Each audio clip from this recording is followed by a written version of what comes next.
Methane வாயு எங்கிருந்து வருகிறது தெரியுமா? நம்ம வீணாக்கும் உணவிலிருந்து. குப்பையில் போகும் உணவு அழுகும்போது மீத்தேன் என்ற கிரீன்ஹவுஸ் கேஸ் உருவாகிறது. இந்த மீத்தேன் கார்பன் டை ஆக்சைடு விட பல மடங்கு அதிக வெப்பத்தை பூமியில் பிடித்து வைக்கும். இதனால் பூமி வெப்பமயமாதல் அதிகரிக்கிறது. வறட்சி, வெள்ளம், பயிர் சேதம் போன்ற பிரச்சனைகள் உருவாகின்றன. அதனால் உணவு உற்பத்தி குறைகிறது.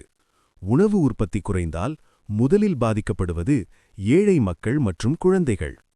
பசி காரணமாக உடலில் குளுக்கோஸ் அளவு குறைகிறது, சக்தி குறைகிறது, நோய் எதிர்ப்பு சக்தி பலவீனமாகிறது. குழந்தைகளில் நீண்ட கால பசி இருந்தால் உயர வளர்ச்சி தடைப்படும், மூளையின் வளர்ச்சி பாதிக்கப்படும், படிப்பில் கவனம் குறையும். அதனால் உணவு வீணாவது சுற்றுச்சூழல் பிரச்சினை மட்டுமில்லை, அது பசியை அதிகரிக்கும் ஒரு காரணம். தேவைப்பட்ட அளவு மட்டும் எடுப்போம், மீதமுள்ளதை சரியாக சேமிப்போம், முடிந்தால் பகிர்ந்து கொடுப்போம். உணவை வீணாக்காதீர், அது பூமியின் எதிர்காலமும் ஒரு குழந்தையின் வாழ்வும்.